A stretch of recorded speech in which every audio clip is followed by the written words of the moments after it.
Hello everyone. आज के इस वीडियो में जो टॉपिक अपन डिस्कस करेंगे वो है लीस्ट कॉमन मल्टीपल यानी एलसीएम। पहले अपन समझेंगे क्या होता है एलसीएम, किस तरीके से कैलकुलेट करते हैं, फिर अपन इसकी फास्ट ट्रिक सीखेंगे।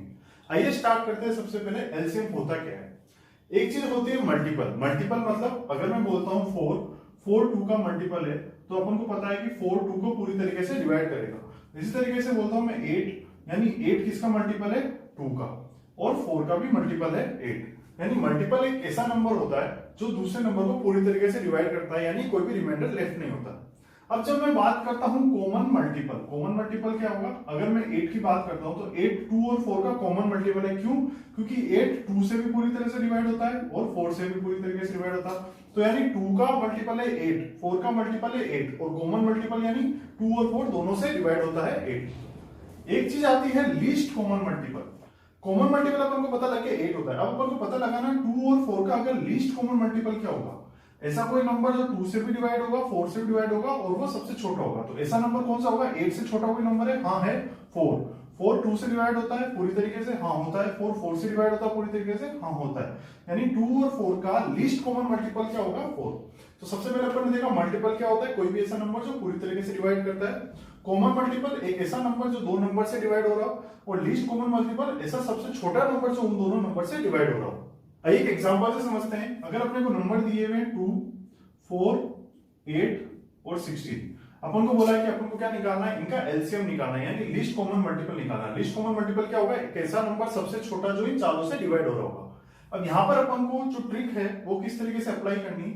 सबसे पहले देखेंगे बेसिक मेथड क्या होता है। बेसिक मेथड होता है अपन यहाँ से डिवाइड करते हैं 2 से, तो होता है अपने पास 2 1 2 2 2 4 4 8। वापस 2 से डिवाइड करेंगे तो आएगा अपने पास 1 1 2 4। वापस 2 से डिवाइड करेंगे तो आएगा 1 1 1 2। वापस 2 से डिवाइड करेंगे तो आ जाएगा अपने पास 1 1 1। यानी जब तक 1 1 1 1 नहीं आता तब तक अपन को डिवाइड करना है। अब यहाँ पर जो क्वेश्चन है यानी 2 इंटू 2 इंटू 2 इंटू 2, 4 बार 2 है, इनको मल्टीप्लाई करना 2 इंटू 2 इंटू 2 इंटू 2। ये हो जाएगा 2 2 से 4 4 2 से 8 2 से 16, यानी 16 क्या होगा अपना एलसीएम होगा। ये है बेसिक मेथड एलसीएम निकालने का। अपन को उनका फैक्टर्स निकालना है कॉमन और फिर उनको मल्टीप्लाई करना है, तो ये आ जाएगा अपने पास 16। अब अगर अपन को डायरेक्ट निकालना हो तो क्या करेंगे। अपन को जब भी डायरेक्ट निकालना हो एलसीएम क्या करेंगे, अपन चारों में से सबसे बड़ा नंबर देखेंगे, सबसे बड़ा नंबर लेंगे, फिर अपन देखेंगे कि वो तीनों से डिवाइड होता है क्या, क्योंकि ये सेल्फ से डिवाइड होगा। अब देखेंगे 16 2 से डिवाइड होता है क्या? हाँ होता है। 16 4 से होता है? हाँ होता है। 16 8 से होता है? हाँ होता है। यानी इन चारों का एलसीएम होगा वो क्या होगा? 16 हो जाएगा। तो अपन को सबसे बड़ा नंबर लेना है, फिर देखना है कि अगर वो सबसे डिवाइड होता है, हाँ होता है, तो वो नंबर उसका एलसीएम हो जाएगा। एक और एग्जांपल लेते हैं। अगर अपने को नंबर दिए हुए 3 6 12 18। अब यहां पर अपन क्या करेंगे, अपन लेंगे इनका एलसीएम निकालना है तो सबसे बड़ा नंबर लेंगे 18। 18 को अपन देखेंगे सबसे डिवाइड होता है क्या? 18 3 से डिवाइड होता है? हाँ होता है। 18 6 से डिवाइड होता है? हाँ होता है। 18 12 से डिवाइड होता है? नहीं होता है। तो अपन क्या करेंगे, ये जो नंबर है सबसे बड़ा इसको 2 से मल्टीप्लाई कर देंगे। अब जब 2 से मल्टीप्लाई करेंगे तो अपना नंबर क्या आ जाएगा अपने पास 36। अब अपन देखेंगे 12 से डिवाइड होता है क्या? अब 3 और 6 से वापस चेक करने की जरूरत नहीं, क्योंकि अगर 18 इनसे डिवाइड हो रहा है तो 36 भी हो गई। अब अपन देखेंगे 36 12 से डिवाइड होता है क्या? तो अपन को पता है 12 3 से 36, यानी 36 जो है वो सबसे डिवाइड होता है। तो ये क्या हो जाएगा इनका एलसीएम। 3 6 12 18 का एलसीएम होगा 36। अपन को क्या करना है, सबसे बड़ा नंबर लेना है, चेक करना है कि वो सबसे डिवाइड होता है क्या। जिनसे हो रहा है ठीक है, अगर किसी से नहीं हो रहा तो अपन फिर इसको मल्टीप्लाई करेंगे 2 से, फिर अगर 2 से नहीं तो 3 से, यानी प्राइम फैक्टर से मल्टीप्लाई करेंगे, जो कि 2 3 5 7 है। जब तक ये डिवाइड नहीं होगा तब तक अपन को जो सबसे नंबर जिस नंबर से डिवाइड होगा वही नंबर क्या हो जाएगा अपना एलसीएम।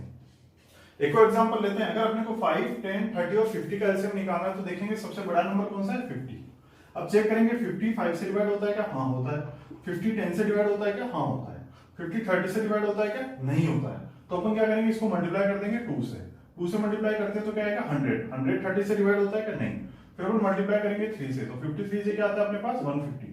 150 30 से डिवाइड होता है क्या? हाँ होता है। तो अपना एलसीएम क्या हो जाएगा यहाँ पर 150। यानी एक ऐसा नंबर होता है एलसीएम, ऐसा मल्टीपल जो इन सबसे परफेक्टली डिवाइड होगा, कोई भी रिमाइंडर नहीं बचेगा। तो 150 5 से भी होता है, 10 से भी होता है, 30 से भी होता है और 50 से भी होता है। आइए नेक्स्ट एग्जांपल देखते हैं। 3 6 11 12।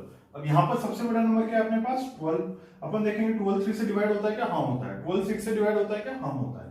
अब देखेंगे 12 11 से डिवाइड होता है क्या? नहीं होता है। अब यहाँ पर अपन को देखना है 11 क्या है, 11 प्राइम नंबर है, तो अपन 12 को 2 से मल्टीप्लाई करें, चाहे 3 से मल्टीप्लाई करें, चाहे 4 से मल्टीप्लाई करें, किससे डिवाइड नहीं होगा अनटिल एंड अनलेस अपन 12 को किससे मल्टीप्लाई करेंगे, 11 से। क्यों?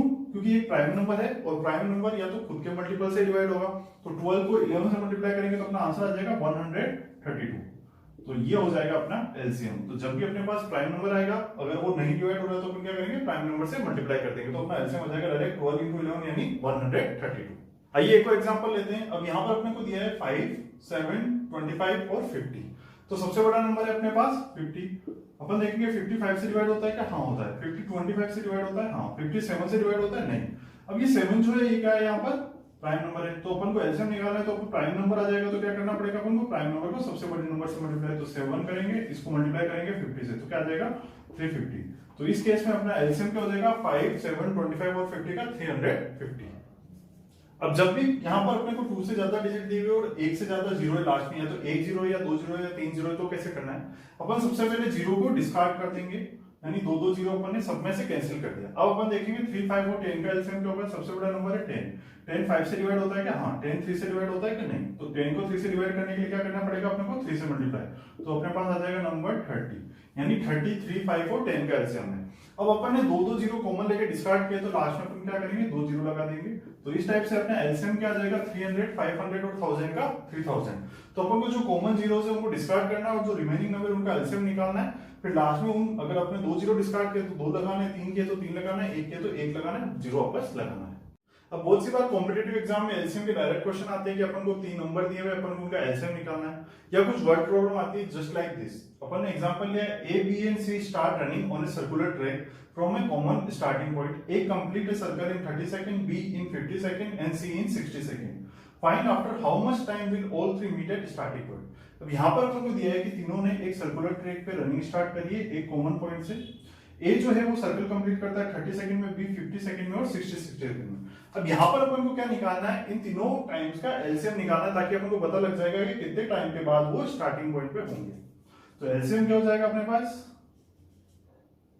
30 का, 50 का और 60 का। अपन ने देखा था एलसीएम निकालने के लिए सबसे बड़ा नंबर लेंगे 60। 60 30 से डिवाइड होता है क्या? हाँ, कंप्लीटली डिवाइड होता है। 60 50 से होता है कि नहीं? तो अपन किससे मल्टीप्लाई कर देंगे, 2 से नहीं, 3 से नहीं, अपन करेंगे इसको मल्टीप्लाई 5 से, तो ये आ जाएगा अपने पास 300। तो यहाँ पर एलसीएम हो जाएगा अपने पास 300 सेकंड। तो अपन को पता लग गया कि 300 सेकंड के बाद ए और बी और सी तीनों कहां पर होंगे, स्टार्टिंग पॉइंट पे।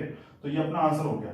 अब इसी टाइप से अपन को अगर वर्ड प्रॉब्लम दी गई है कि बेल रिंग होती है, एक बेल रिंग होती है इस टाइम के बाद, दूसरी बेल रिंग होती है कुछ टाइम के बाद, तीसरी बेल रिंग होती है कुछ टाइम के बाद। अगर अपन को पूछा है कि तीनों बेल साथ में कब रिंग होगी, तो भी अपन को क्या करना है, एलसीएम निकालना है। तो इस टाइप के कुछ क्वेश्चंस कॉम्पिटिटिव एग्जाम्स में डायरेक्ट आते हैं। अगर आपको ट्रिक अच्छी लगी तो इस वीडियो को लाइक करिए और इसी तरह की शॉर्ट ट्रिक सीखने के लिए सब्सक्राइब करिए मेरा चैनल। Thank you.